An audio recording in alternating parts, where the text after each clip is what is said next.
Yo, and we're back. Before we get into this video, I just want to say a massive thank you to everyone who commented on the last video and liked.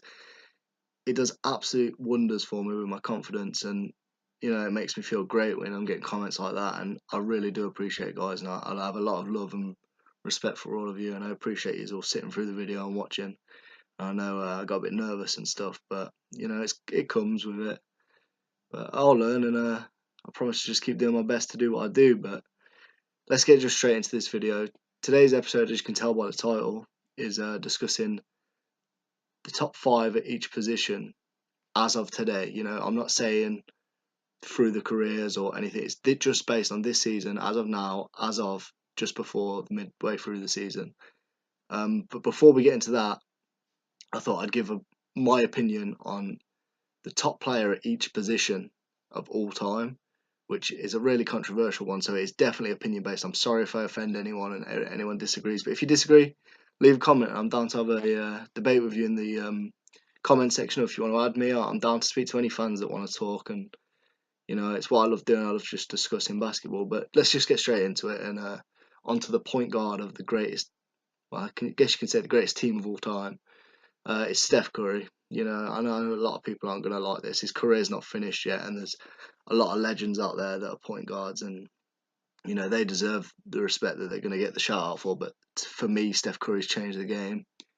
2-time MVP, 1-time unanimous, the greatest shooter of all time. You just can't argue against that. I know Ray Allen and Klay Thompson and Reggie Miller, and you could throw out loads of names, but Steph Curry's changed the game.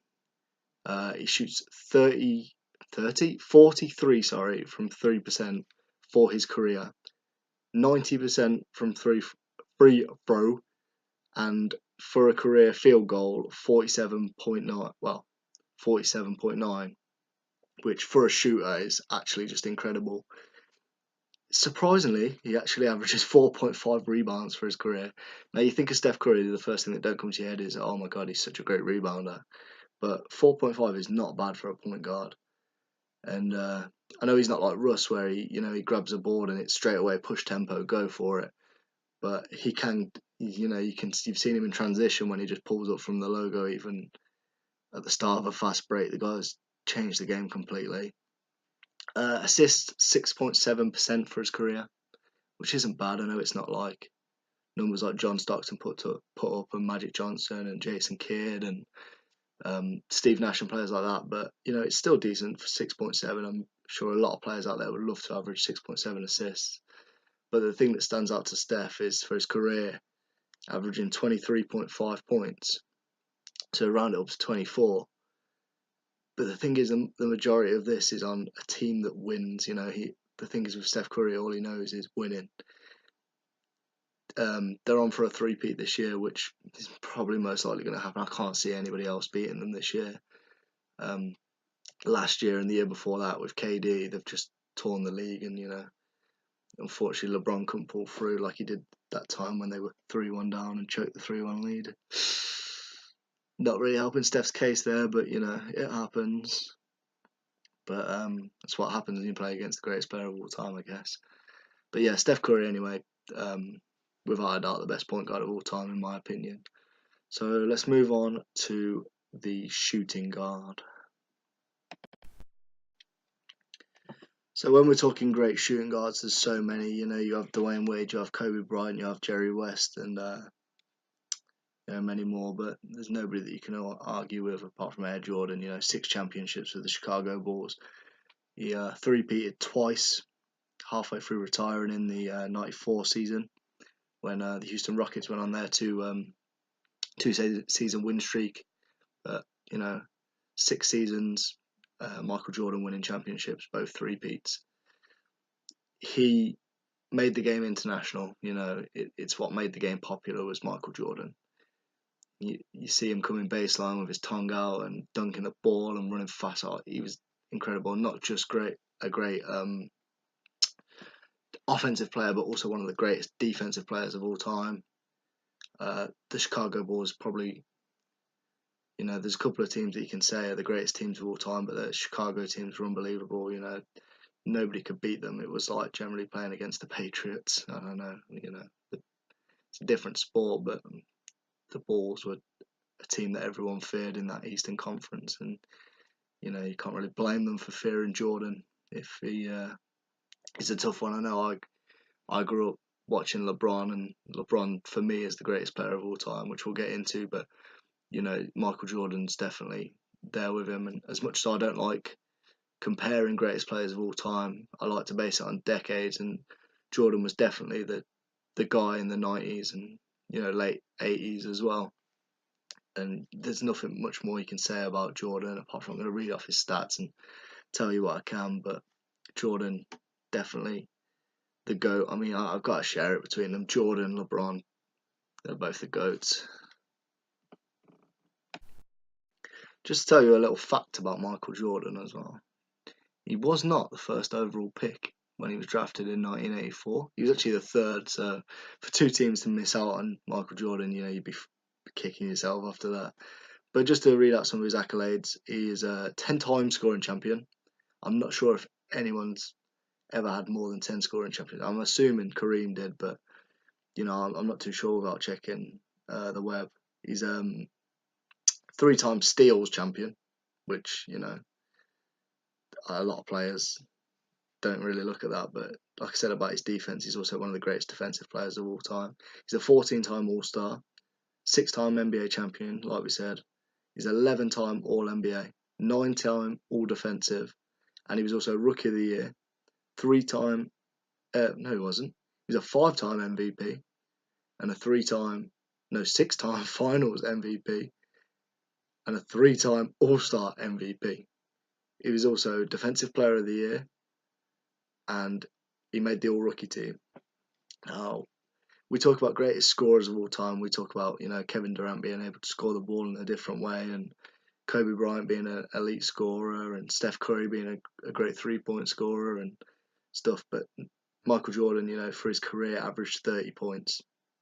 30 points. That's like a lot of points. But for his field goal percentage, he shot 49.7%, 32% from three, and 84 for his free throw percentage. 6.2 rebounds and 5.3 assists. He wasn't really known for much more than scoring the basketball and playing defense, but 6.2 rebounds is actually quite decent, and same with 5.3 assists for a shooting guard. You can't complain about that. But Michael Jordan, greatest shooting guard of all time, and it's hard to argue against it. I know a lot of Lakers fans want to say Kobe, and Michael Jordan changed the game for the best, and he made it international. He made it so popular, and you got to thank the pioneers of the game for making it enjoyable for what we watch now. And Michael Jordan deserves every bit of respect that he gets. And he brought out also his shoe company. He's one of the richest athletes to ever be an athlete. One of the richest athletes to ever exist, I guess, with Tiger Woods and Floyd Mayweather, which going off topic now too much, but Michael Jordan, the joint greatest of all time in my opinion, with LeBron. LBJ, the king.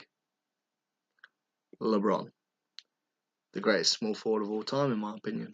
And like I said about MJ, joint greatest player of all time. I'm splitting it. I'm giving it them both because I can. Argue with it all we want, but I'm rolling with it.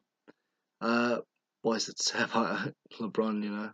14-time All-Star, 14-time All-NBA, 4-time MVP, 3-time NBA champion. Plus, you've got to throw in there about the 3-1 down to come back and win a championship that's never been done before against the greatest team of all time. The Warriors had beat the Chicago record of 73 wins, 9 losses, which madness, and they went on to lose the finals to LeBron and the Cavs, which was incredible. He's a 6-time All-Defensive player and a 3-time Finals MVP and a Rookie of the Year, and he's also a scoring champion, which isn't known for LeBron. He's not known as being an elite scorer, but his average career, he averages 27 points, 7.4 rebounds and 7.2 assists. He's known for his facilitating and winning mentality and getting his teammates involved, which he's brilliant at. He shoots 50% for his career, 34 from three, and 73 from free throw. You know, what more is there to say about LeBron?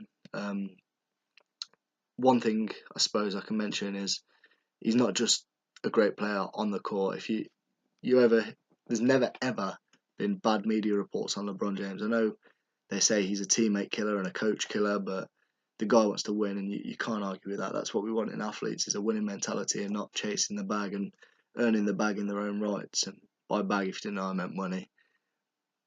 But the things he's done off the court, you know, for the city of Cleveland and moving to LA and all the help he's done for other athletes and building the school this off season was actually a brilliant thing. And you know, I have a lot of respect for LeBron, because a lot of people say, "Oh, he's got all this money, he can do that sort of stuff." He hasn't got to do that stuff, and yet he still does, because he's such a great guy and he's a great family man. And you know, I do have a lot of respect for LeBron, and through what I've ever seen, he's the greatest player of all time. Obviously, I didn't get to watch Michael play, but I only ever get to see clips and stories and listen to podcasts and people talk about Mike, and obviously off his stats. But what I've seen of LeBron, you know, he's a madness. You know, being 6'8" and 250 pounds and being able to run and jump as high as he can, and he's 34, going on to 35 now next season, and he's still performing at his you know, he's still putting up career numbers. I mean, this season alone, he's averaging the same amount of points as he is for his career and the same amount of assists, and he's averaging more rebounds than he has for his career, which is at the age of 34, and he's still doing that. And we still talk about LeBron as being the greatest player in the league at the minute, and you know, he's an athlete and probably one of the greatest athletes of all time as well, if we're talking, you know, pure straight athlete. So that's all I've really got to say about LeBron. He's an amazing guy, and talking like I know him, because me and him go down the pub all the time. Catch me in the Angel with him, you know. I mean, I'm taking a piss, but that's the way it is, you know what I mean. LeBron, greatest small forward of all time, the greatest power forward of all time. You know, this is one that's up for. When I say up for grabs, I still think my pick is still the greatest power forward of all time. But you have Dirk Nowitzki, you have Karl Malone, you have Charles Barkley, and plenty more. But Tim Duncan for me, you know, you can't argue against the five-time NBA champion with the Spurs. Everything the Spurs organisation ever did, you know, and how successful it was because of players like Tim Duncan. You know, there's a reason that his nickname's the Big Fundamental, because he was just fundamental in everything that he'd done. Tim Duncan, 15-time All-Star, 15-time All-Defense, and 15-time All-NBA. Talk about consistency over a pace of 15 seasons. You know, this guy did it. He was an All-Rookie, 3-time Finals MVP, an MVP twice, and All-Star MVP. He was also Rookie of the Year in the 1997 to 98 season. Now, you look at his career stats and you're like, it doesn't look like the greatest power forward of all time. But like I said, in that Spurs organisation, you know, it was a system team, and it always has been. And Tim Duncan was, you know, the leader of that team all the way through his career. And even when he played with David Robinson in the 2000s and the 1999, sorry, to when he was playing with Kawhi and Ginobili and Tony Parker and those guys, all the way through his career, he was the same. He was so consistent in this system.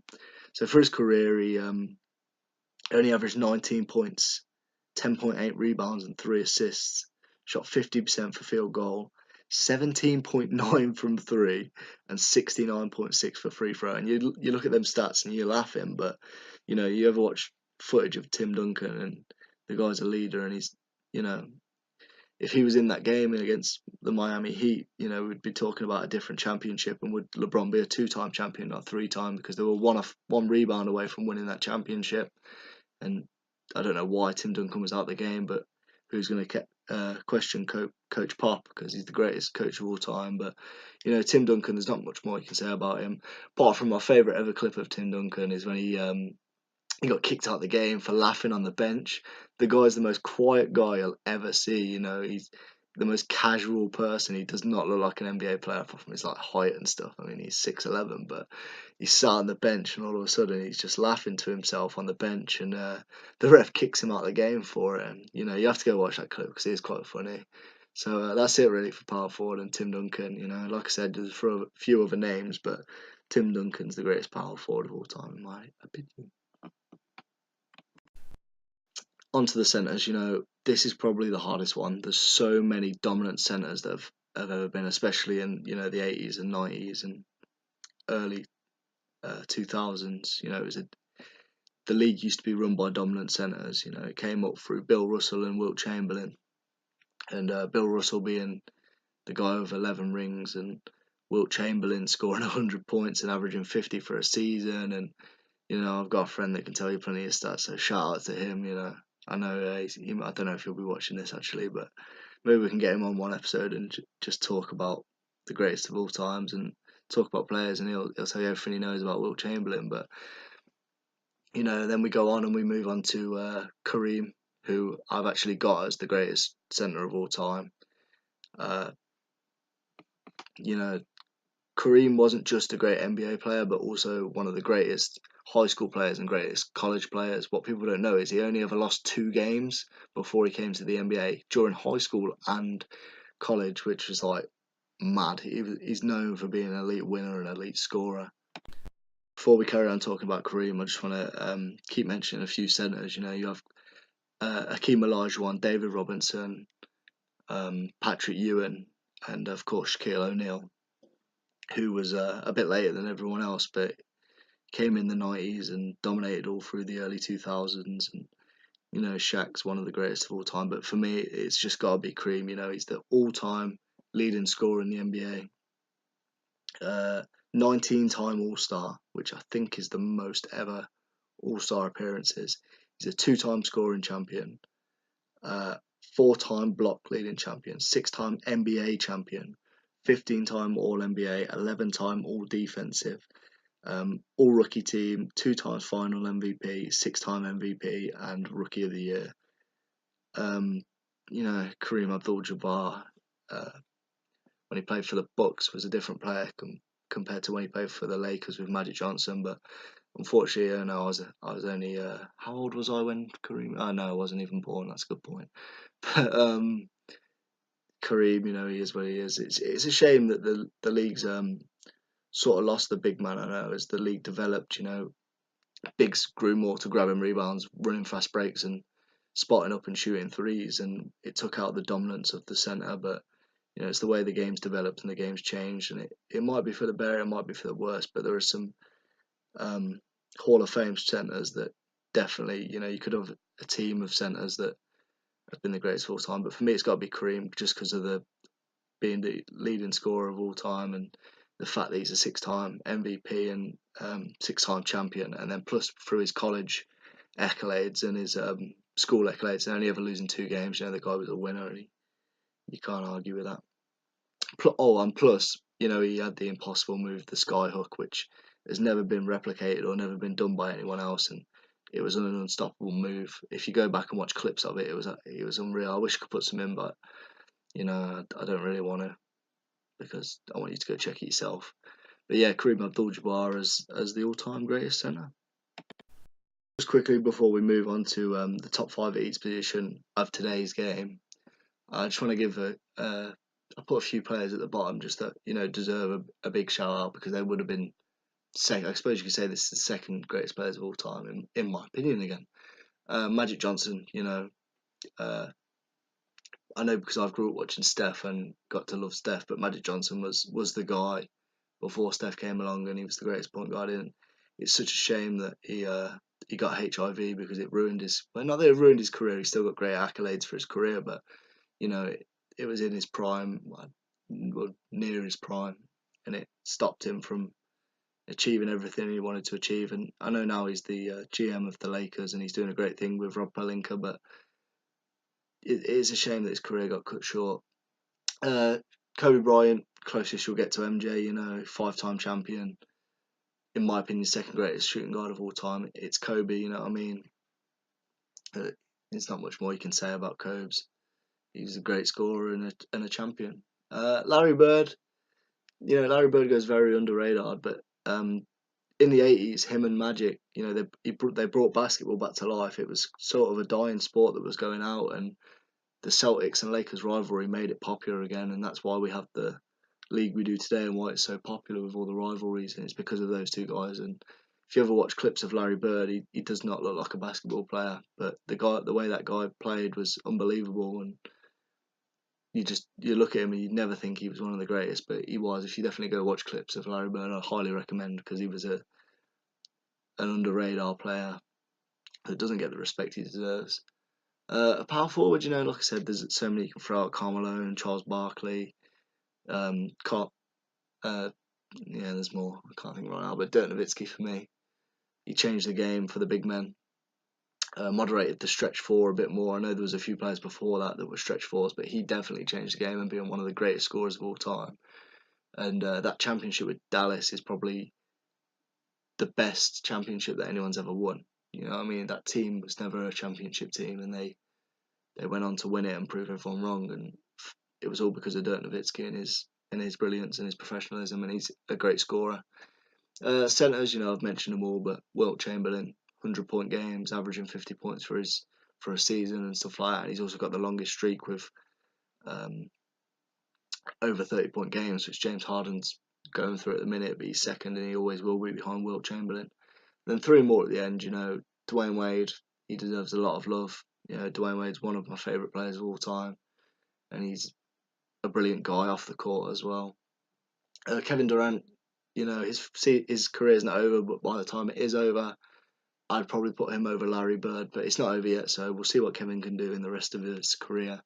And Hakeem Olajuwon, like I said, in the 90s when Michael Jordan retired, Hakeem was the guy, two-time champion in that space. And if you've never watched Kareem's post moves and his footwork, he's so fundamental, just like Tim Duncan, but defensively probably one of the, in my opinion, the best defensive player of all time. He was incredible. So that's it for the this sort of second best, and giving a lot of gratitude to the players that didn't quite make it, but they definitely deserve to have made it. So right now I'm going to go through the top 5 players at each position as of now of this season. This is opinion based as well. I know there's going to be a lot of disagreement, and for this I'm going to go through it quite quickly and just not really tell stats and stuff and just say my opinions. And I think I'm going to get a couple of mates on to discuss this. I'm going to tell them my list and let them all discuss it out and just see where we can go from there, and maybe throw a bit of a podcast in about this. But just quickly go through this. So point guards, number 1 is going to be the greatest point guard of all time, Steph Curry. I've already said a lot about Steph Curry. 2, Kyrie Irving. He's carrying the Celtics at the minute. He's keeping them afloat. We don't know what's going to go on next season, but we'll discuss that in the transfer deadline episode that's coming up next week, which I'm going to be talking a lot about Kyrie Irving and Anthony Davis and players like that. But Kyrie Irving keeping Boston afloat at the minute, and until they get the roots back, we'll see how they get on. Russell Westbrook at 3. He's not having the best of seasons for him, but he's still averaging a triple-double, which is incredible to say. Him and Oscar Robertson have only ever done that, and this is his 3rd time doing it. And I know he's shooting quite poorly, but he's changing his game and he's learning to give up the ball a bit. I know last night in the game against Boston, to make the game a 1-point game, he passed up a shot for a wide open 3 to Terrence Ferguson, which he never would have done before. He would have pulled up from 3, but he's learning to facilitate the ball a lot better and get his teammates involved and getting that winning mentality. At number 4, Damian Lillard. Damian Lillard will always be the most underrated player in this league, because Portland always do the same thing, have a great regular season and then perform poorly in the playoffs. But Damian Lillard is, such an underrated point guard, but it's just a shame that he always will be, unless he gets traded or makes a move or Portland do something. But they've not in the past 3 years, and they've been the same team. Hopefully this year in the playoffs they can get a bit deeper than the first round, because I'd love to see Dame get the attention he deserves. At number 5, Kemba Walker. He's having a phenomenal season. it's Kemba. Charlotte, you know, he's been the face of Charlotte. He's probably one of the greatest Hornets players of all time.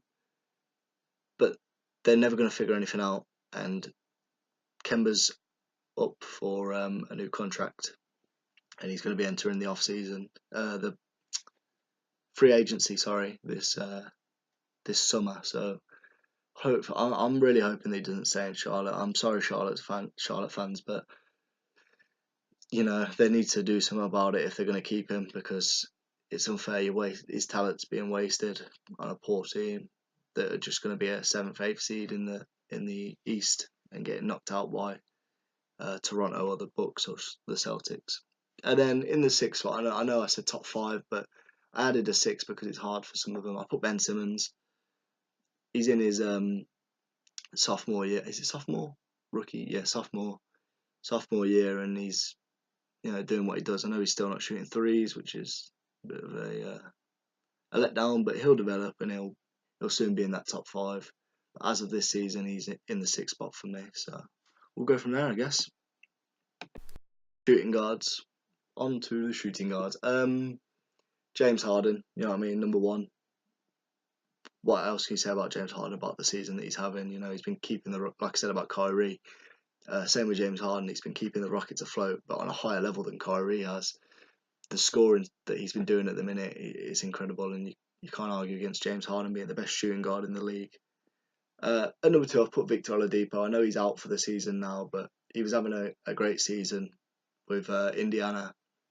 But we'll see how Indiana can do now, because they were holding down that 4th seed. Was it the 4th seed or 3rd seed? 3rd seed, sorry.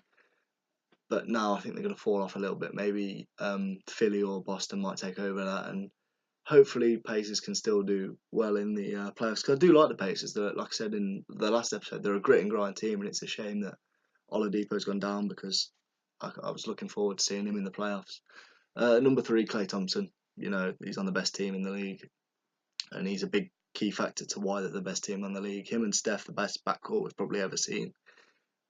Changing the game with the shooting and stuff, but not much more to say about Klay Thompson than that he's a great shooter and the 3rd best player in the league, shooting guard in the league at the minute. Bradley Beal, since John Wall's been down, Bradley Beal's really took that next step up. He was already an elite shooting guard, and I know they're having a lot of problems in Washington, but you know, I'm sure they'll figure it out. And as much as I was saying at the start of the season they need to trade Bradley Beal or John Wall, I still think they do, but we'll see how they get on and see if they make the playoffs and see what they do from there and see by next season. But Bradley Beal, he's turned his season around, and he's definitely top 5 for me. He's in at the 4th spot. And at number 5 we've got DeMar DeRozan. Thing is, when you're playing the Spurs, you have to fit into a system, and DeRozan started in really nicely, and he's having a very underrated season. I know he didn't make the All-Star team, and Marcus Aldridge did, but you know, DeRozan's still top 5 shooting guard in my opinion. And the 6th spot I've got Donovan Mitchell. Utah are going to make the playoffs again. They always do. They always turn it on the second half of the season, and Donovan Mitchell proved last year that he's going to be the guy on that team that scores the ball, and he's carried it over to the next season. Him and Rudy Gobert are great players, and it's a shame that neither of them got in the All-Star game, but it's the unfortunately it's the perks of the, well, not the perks of the jobs, it's the downfall of the job. You know, sometimes you don't make it, but Donovan Mitchell's got a point to prove, and he's going to be an all-star plenty of times in this league because he is an elite player, and that's why I had to put him at the number 6 spot. So moving on to the small forwards. Number 1 spot, you know, it's got to be the guy LeBron James. You've seen what happened when he's been injured these past couple of weeks. The Lakers have sort of fell apart. I know they've kept afloat a little bit. I've said afloat about a lot of players, but the Lakers have kept a little bit above flow, maybe having to doggy paddle because they're drowning a bit. But LeBron's back now, and hopefully he can get them on a winning streak to get them in the playoffs. If that means knocking out the Clippers, then I guess they're going to have to do it. But I don't want to see LeBron miss the playoffs because I don't want to damage his legacy. At the number 2 spot, Kawhi Leonard, coming back off an injury and all this hassle that happened last year with San Antonio, gets traded to Toronto for DeRozan. And it's Kawhi doing Kawhi, he's staying quiet and playing his game, and he's proven why he's the second best, well, joint second best player in the league. You know, you got to put Kevin Durant there if we're talking best small forwards in the league, but or best players in the league, to be honest. But Kawhi Leonard proving that he's still an elite player in this league, and also probably in discussion for Defensive Player of the Year.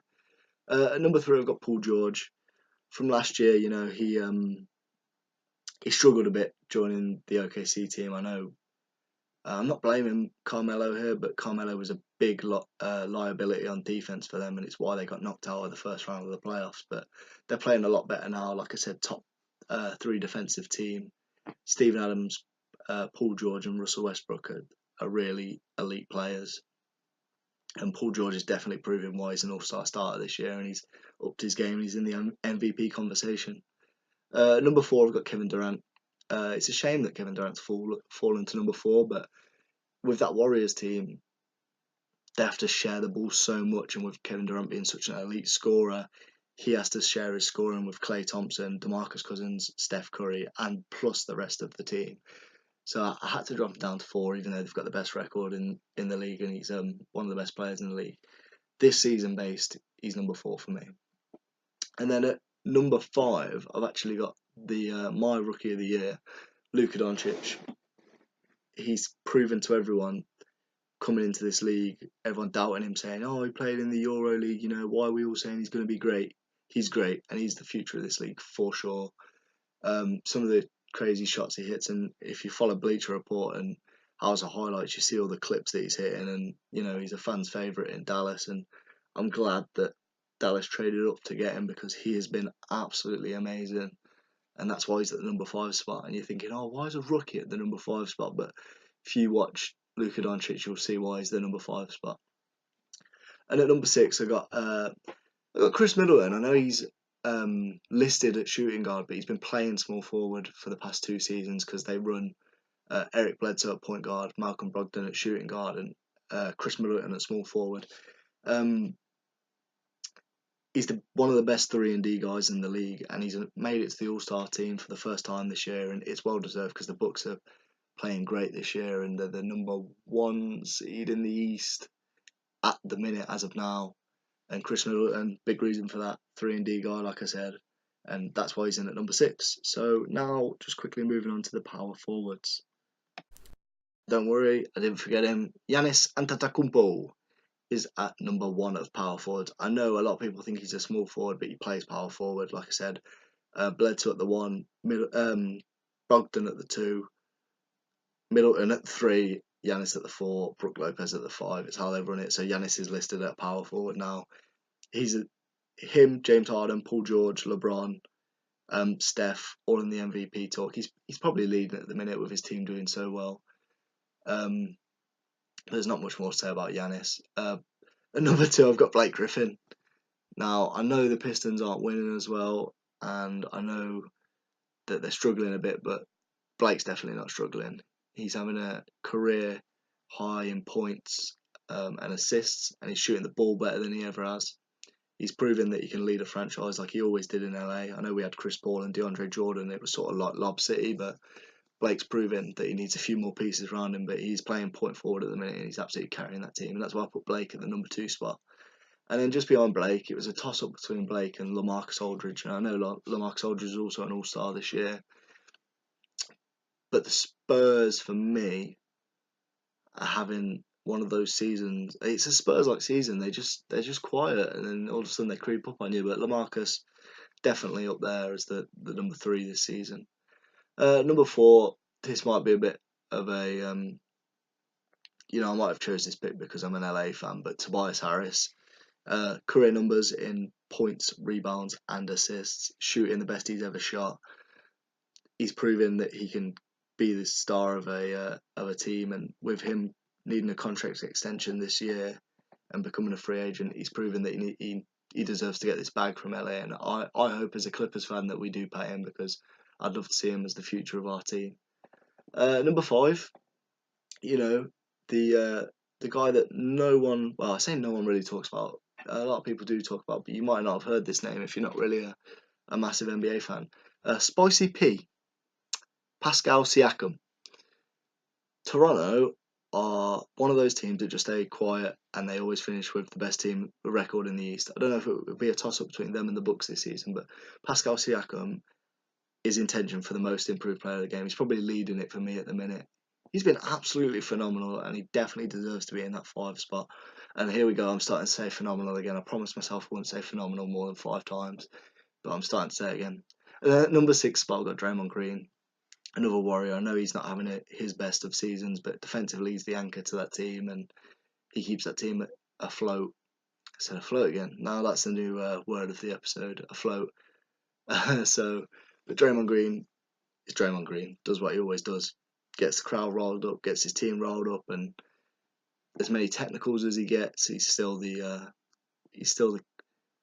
I want to say captain of that team. I know Steph's the guy of that team, and Kevin's the scorer, and Clay's the shooter, but Draymond Green is definitely the leader of that team. He keeps them motivated, and he plays great defense, and he gets everybody sparked up to play. So that's it for the power forward. So quickly, last but not least, moving on to the centres.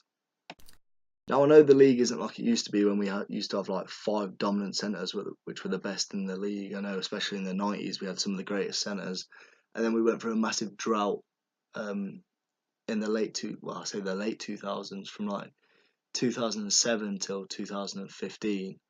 There wasn't great centres in the league. There was a few, like Dwight Howard was an elite centre, and we had Anthony Davis's come up story. I know he was listed at power forward, but right now the league is back to being the best it's been in a long time.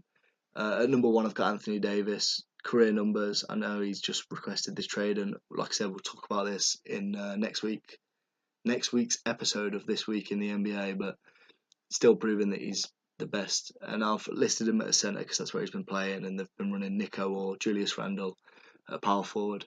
At number 2, Nikola Jokic. You know, Denver have came out of nowhere this season and proven that they're going to be the future of this league. And Nikola Jokic is the leader of that team. Have we ever seen a passing big man as good as him? No, we haven't. At number 3 spot, Joel Embiid. In terms of traditional centres, playing in the post, shooting threes, he can do it all. He's a great defender. The question is for Joel Embiid, can he stay healthy? And during the playoffs, can he be the elite player that he is? I think so this year, and I think Philly is going to be the team to watch in the playoffs that people won't be speaking about much. Number 4 spot, Karl Anthony Towns. He puts up the stats. A lot of people question Karl Anthony Towns and say, is he a stat grabber and all he cares about is his stats and not winning? And I know all this stuff that's gone on with Jimmy Butler and he got really upset about and stuff like that. But Karl Anthony Towns still puts up numbers, and he's at the number 4 spot for me. Number 5, the emotional guy. I know he was crying the other day on an interview, and I have a lot of respect for Rudy Gobert because what he was talking about was unfair. And for Draymond Green to make those comments, laughing at the fact that he was crying about something he's so passionate about, Draymond Green should apologise for that, because it's not, you know, it's not funny to laugh at people for crying about something they're passionate about. He's the best, with Joel Embiid, the best defensive centre in the league. Defensive player of the year last year, and proving why. And it's a shame he didn't make the All-Star team. Then at the number 6 spot, I mentioned him earlier, Steven Adams. That OKC team, Steven Adams is that guy that is a bit of a rock of that team, you know. In a lot of interviews, when people talk about Steven Adams, they talk about how hard he sets screens and how hard he rolls to the basket and how he hustles and plays defense. And I think he was another guy that probably should have got in the All-Star team that I didn't mention last video about the All-Star announcements. But Steven Adams definitely in that 6th spot, just pushing on Rudy Gobert's door. So that's it for the centres, and that's it for the end of the episode as well, guys. I really appreciate if you stuck around and listened. It means a lot to me if you could leave a like and subscribe. And I love doing this, and there's nothing I want to be doing more than talking about basketball. And if anybody ever wants to comment and have a conversation with me, or add me up on anything like Twitter, or I have an Instagram page which I'll link in the description, go follow it and message me, and I'm down to talk to anyone about anything they want to talk about, basketball related or any sports related stuff, you know. And quick little last shout out, at the time of filming this, the Patriots have just won the Super Bowl, and I said I'd give a shout out to the Patriots. I know they beat my LA Rams, but Tom Brady, man, he is the absolute GOAT. And in the episode of discussing the greatest of all times and stuff, Tom Brady, NFL's GOAT. So shout out to Brady for getting his number 6. And that's it really, guys. So please go like, subscribe, comment, anything you want, share it with your mates. It would be really appreciated. And that's it for this episode. Peace out, everyone. Thank you.